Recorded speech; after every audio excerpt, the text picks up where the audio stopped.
Hi students, welcome to another video of Smartly Learn.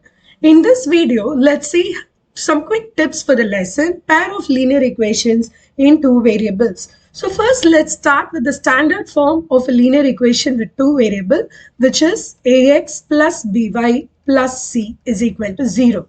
A linear equation can be classified either as consistent or they can be classified as inconsistent. So first we need to understand what do we refer as consistent and inconsistent. So in order to refer that, let's try to understand graphically how a linear equation will work. So when you try to represent any linear equation in graph, it will be a line. So let's say this is one line or one equation that's being represented here. If I have another line or another pair of equations that I mark here, and if there is at least one point of contact between these two lines, then it is called as consistent. Sometimes the two lines may overlap each other. For example, I draw one line here, the other line is also the same overlapping here over this, then even then the lines are considered to be consistent. So what is inconsistent lines? Two lines, when they are entirely parallel, they will never meet each other. These lines are going to be called as inconsistent. So there are conditions for us to declare whether the lines are consistent or inconsistent. So let's start with the case of consistence. Inconsistence, remember, we have two conditions: when there is a single point of contact or if the lines overlap each other. So if we call that single point of contact, then these lines are also referred as intersecting lines. Okay, so for the condition for intersecting lines is you will have it as A1 by A2 not equal to B1 by B2. So first let's understand what is A1 and E2, B1 and B2. The first line in the condition is going to be referred as A1x plus B1y plus C1 is equal to 0. The second line is going to be referred as A2x plus B2y plus C2 is equal to 0. So if we see that A1 by A2, that is a coefficient of x in ratio, if it is not equal to the coefficients of y coordinate in with the same ratio, then we see that these two lines are intersecting lines. So the next thing that we need to check inconsistent is going to be coincident lines. One line exactly lying over the other. So that is called as coincident line.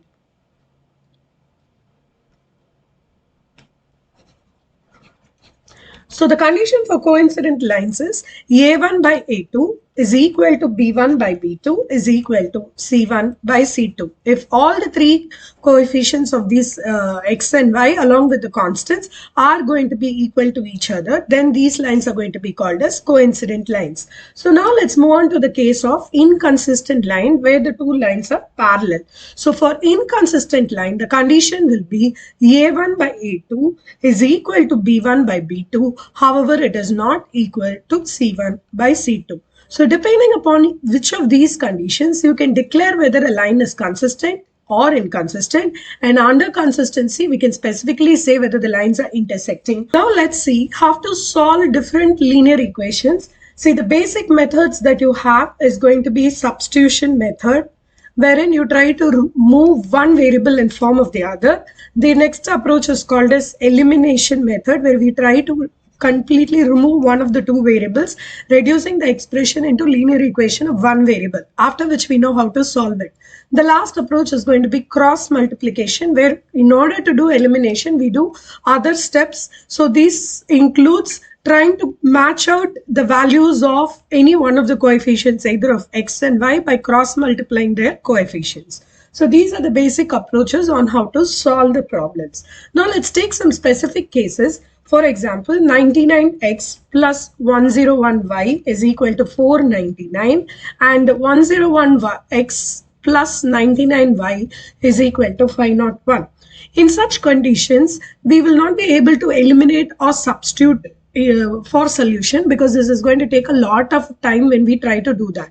So there is another shortcut to do this approach. First thing is you add two of these linear equations. So when you add up, the coefficient in this case is 200x plus 200y is equal to 1000.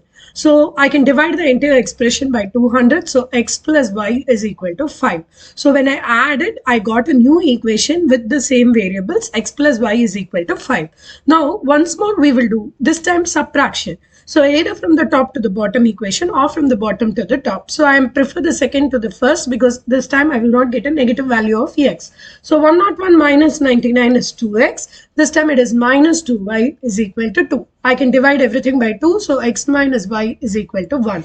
I have two very simple linear equations and two variables. It is very easy to solve now, either using elimination or substitution as per your choice. So when you have two large coefficients, and especially if they are going to be in the crossover of this, please use this approach to solve it. Let's try out the next other options of how to solve linear equations. Sometimes the problem may be looking like this. So let's take an example. Xy by x plus y is equal to 6 by 5 and xy by x minus y is equal to 6. So in the first case, what you do is you flip both the equations. So this one will get moved on to x plus y by xy is equal to 5 by 6. In this case, it will become x minus y by xy is equal to 1 by 6. Because I flip this, this will become 1 by 6. Now, term wise, you divide each of the numerator by xy. So in the first case, it will become 1 by y.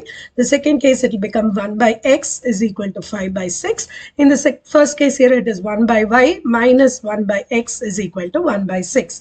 You can either use direct approach to solve it, or if it feels very confusing, replace 1 by x with a variable a and 1 by y with a variable b. So this equation will get reduced to a plus b is equal to 5 by 6. Then b minus a is equal to 1 by 6. Then you can solve like a normal method. Again, the substitution or elimination is of your choice. Now let's try one more options of solving here that you can see is going to be, say for example, 5 divided by x plus 1 minus 2 divided by y minus 1 is equal to 1 by 2, and 10 divided by x plus 1 plus 2 divided by y minus 1 is equal to 5 by 2. In these cases, what happens? You put 1 by x plus 1 as a variable, say a. So this equation will actually get reduced to 5a minus, similarly 1 by y minus 1 you can put it as b, so 2b is equal to 1 by 2. This equation will actually get reduced as 10a plus 2b is equal to 5 by 2. Now that the equations are simplified in this format, you can easily solve it again using any of the approaches, either substitutions or elimination of your choice. But please remember, what you have solved for is a and b. So if I get to have, say, the value of a is 4 or 1 by 4, you need to do once more solution for x. So how will you do it? 1 by x plus 1 is equal to 1 by 4. This means x plus 1 is equal to 4. You can simply find out the value of x is equal to 3. Please remember, I chose this value at random. It is not an actual solution of this session. Similarly, you will get b value is going to be equal to, say for example, 3 by 7. So 1 by y minus 1 is equal to 3 by 7. So in this case, you compare, y minus 1 will be equal to 7 by 3. So y will be equal to 7 by 3 plus 1. Something like this, you will be able to solve for x and y. So that's another easier approach as to solve for it. Next will be the type of questions where it involves word problems. Please recollect there are different types of word problems that you have. Please work out numericals on all each categories. First will be just two different numbers, so numbers alone. The next probably will be cost of two different things. Say for example, 5 pens cost something, 10 pencils or sharpeners cost something. They will give you two different variables for it and they'll ask you the cost of pen or pencil. The next type of sums will be age-based problems. Say for example, father's age is equal to 4 times the son's age or something like that. So age-based problem is another type of question.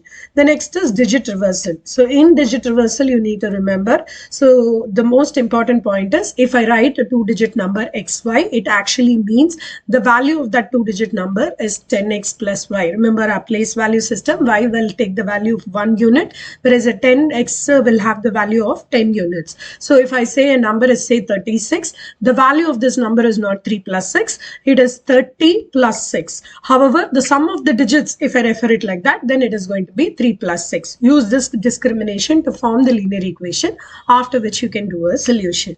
Then the next thing is going to be speed-based questions. Speed could either happen for train, your bus, your boat, or in the highways in cars. So speed-based problems itself you can have as boat, which is usually the famous upstream and downstream problems. Then you can also have as an aeroplane. It could be probably a train, or it could probably based on highways. So it's going to be bus, cars, etc. based on these different problems will be there. One of the common things you need to know is out of physics, speed is going to be equal to distance by time. So speed is distance by time, and depending upon what conditions they are going to give, you can form the equation according to that. So in the boat based questions, which is usually the boats has an upstream and downstream, you need to remember that the friction or the speed of the stream is going to work against or for the towards supporting the boat, depending upon whether they go upstream or downstream. So you can simply remember the distance. If you have x is going to be the speed of the stream, so if the x is going to be the speed of the stream and y is going to be the speed of the boat, then the first and foremost you need to remember is upstream distance is going to be given as speed is going to be upstream divided by x plus y. This will give you the time taken going upstream. This is the distance, upstream distance, by the total speed is going to be x plus y minus downstream distance divided by, I'm just writing down, so downstream distance divided by x minus y will be equal to the time in hours. Please ensure that all the times are either uniformly in kilometer per hour or meters per second. Otherwise, you may have to do a little bit of physics to convert the meters per second into kilometers per hour. And also, other than this, please check out any missing variable questions wherein they will give you based on either consistent or inconsistent equations whether some missing variables are there, and you may end up to find out the values of this. I think these are the repository of all the possible questions that you could have in this lesson. Please go through, because there is a possibility that they'll end up either in the detailed answer or in the case study. All the best. In the next video, we will have some tips for quadratic equations. See you in the next video. Bye.